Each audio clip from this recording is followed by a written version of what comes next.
What's going on, you guys? Today I want to make a video that's kind of more related to money, but I feel like this would fall, well, I guess I would put this under, it could fall under any one of the three playlists I have. I have a life playlist, a finance playlist, and a cybersecurity playlist. And I guess this is coming from the perspective of somebody who works in cybersecurity, but I wanted to make a video talking about my tips on the best way for negotiating for higher pay or promotion or something like that. I guess this would be more tailored for someone in the tech industry, as that's what I work in. But I have had, many interviews. I've had multiple jobs, and I've actually done this myself. I've been in the negotiating stage when it comes to pay and whatnot in my actual work experience. So I wouldn't say I'm someone who's done it like a whole lot, but I have done it. And off my limited experience, I feel like I can give some tips that have helped me in the past, at least get some higher pay. Because I can imagine right now with the job market, I'm sure a lot of you guys, if you have a job, you're working for an employer that maybe doesn't understand your value, and the employer is more kind of banking on you not going anywhere, and so maybe you're not getting paid what you think you should get paid and things like that. So I want to make a video talking about this a bit. And let me start off by explaining what my situation was when I did this. So prior to my current role, I was working for a company that produced an MDR, or malware detection and response product. And I was working for them part-time in college, and I was making $17 an hour. And when I graduated, I went full-time with them, and that's when I was supposed to get a pay raise and start working for them, and that is what ended up happening. But I found out going into my full-time role with them that I was only going to get a bump from $17 to $20 an hour. They wanted to start me at $20, and they sent me an offer for $20. And this is coming from a kid that, you're going to cybersecurity at a four-year university. You're thinking minimum you're going to make $60 coming out the gate. And as I've explained in a previous video, that just isn't the case anymore. It just doesn't seem like it for how much competition there is. So this was kind of my wake-up call to that. So I got an offer on paper for $20 an hour, and obviously I was not satisfied with that.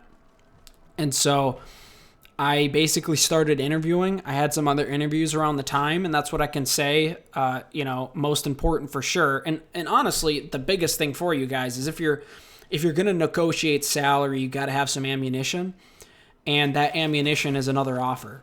And at the very least, expecting an offer, but ideally having an offer in hand to make sure you're safe.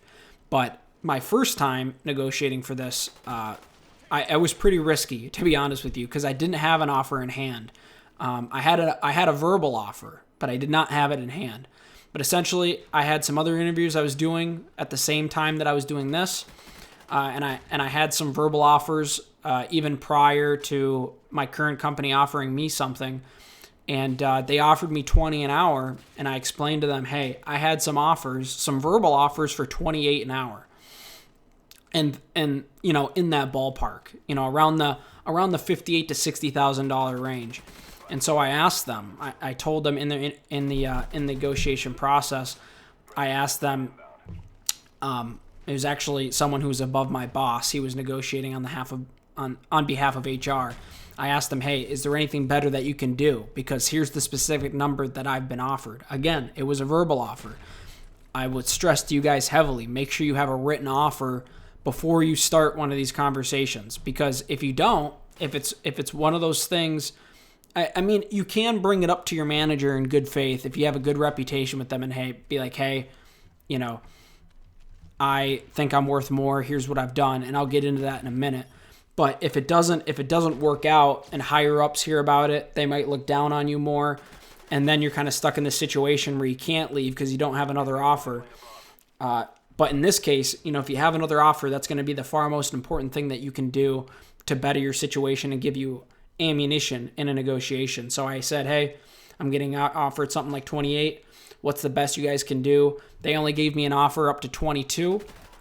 I accepted that 22 an hour offer because I didn't want to move. The verbal offer, I would have had to move across the state I would have been away from family, which at the time my dad, as I explained in a previous video, was suffering with cancer. I didn't want to be away from him. And this new role was basically, it was local and it was going remote. So it fit my lifestyle, given the circumstances, a lot better. So I ended up accepting that offer. They initially offered me 20. I got 22. It was a successful negotiation, despite the fact of having a written offer. They could have called my bluff, and they might do this to you guys. Again, why I stress, have a written one at hand. They're probably most likely going to ask you for evidence of the offer. They did not ask for me, so that's why it went well for me. But they most likely will. So make sure you have a written offer, especially if you want a big bump.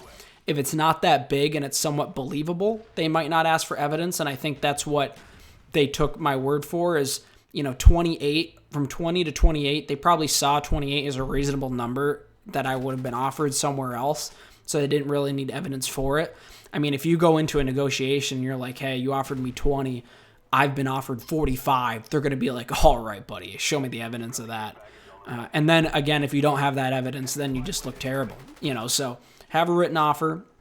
If you don't have a written offer and you're kind of working for a company and you want to stay, but you feel like you just haven't, been paid what you're worth, I guess the best thing would be is hopefully you have a manager who's willing to fight for you. I've been blessed to have a couple managers so far in my career that have just been amazing, and they really try to do what they can to help out the guys on their team and the gals on their team and try and fight for them.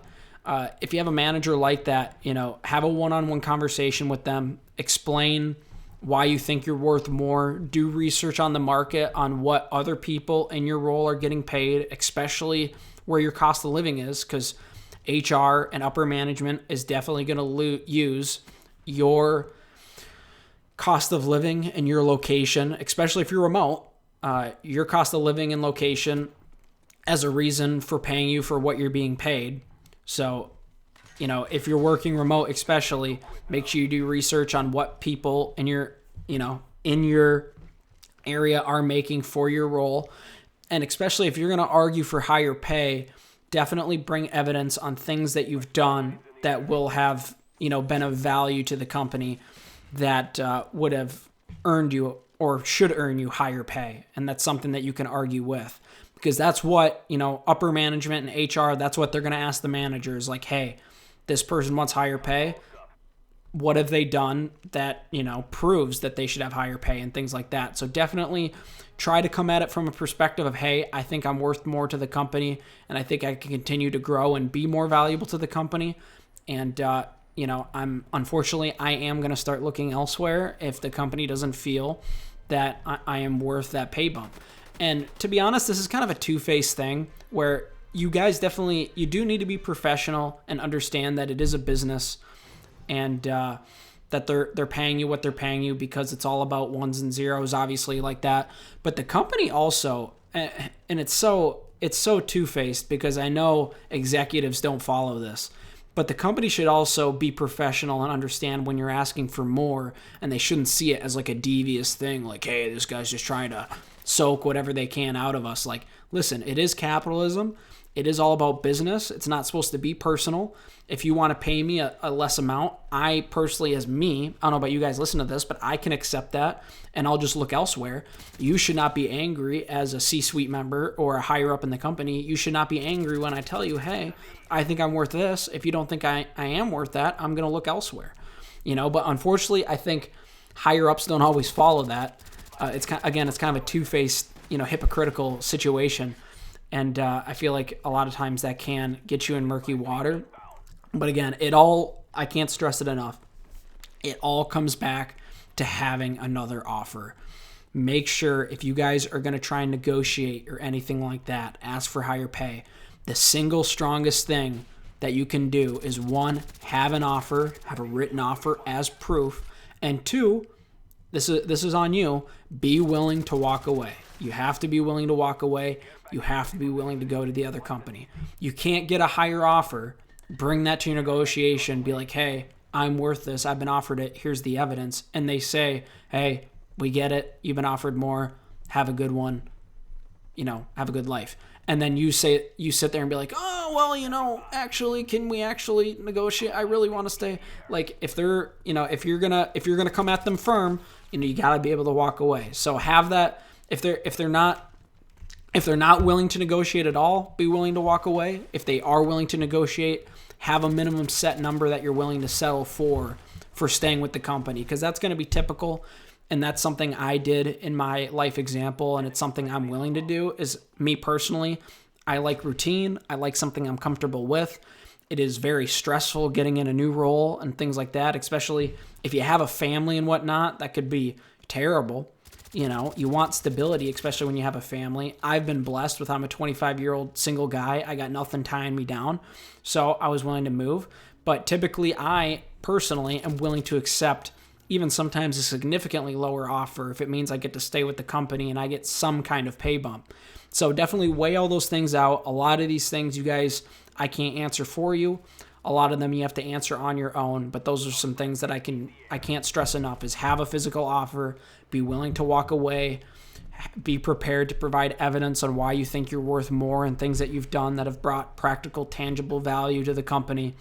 And unfortunately, guys, the reality is the years of like the boomer retirement plan where you stayed with a company for 40 years and you got a pension and you took care of the company and they took care of you and it was like this kumbaya relationship, that's just not a thing anymore.